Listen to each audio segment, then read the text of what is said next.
We're trying to figure out what? Oh, values for K, for N and K. Where N is the number of members, and you've got a committee that's formed from people, the members of the board. And K people are on the committee. All right, so they got members of the board. So the number of people that received an email would be N minus K, because those are the number of people not on the committee.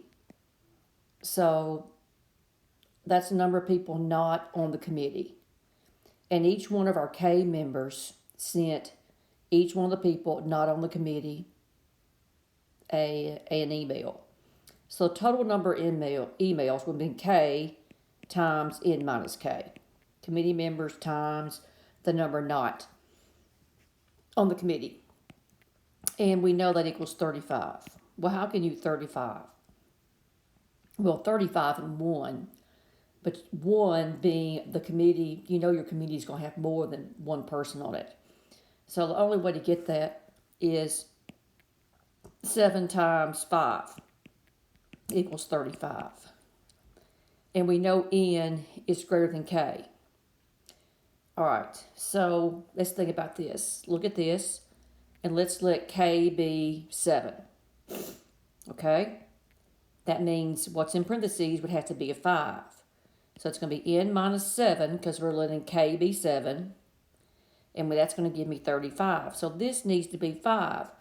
That means N would have to be 12. Because 12 minus 7 is 5. And 7 times 5 is 35. So that means K is going to be 12. Is that right? K is going to be 12. And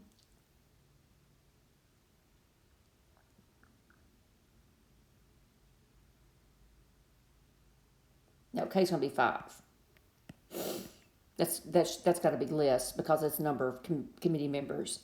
And that means N, the number of board members, is going to be 12. 12, and then 12 minus 7 gave me the 5. 7 times 5 is 35.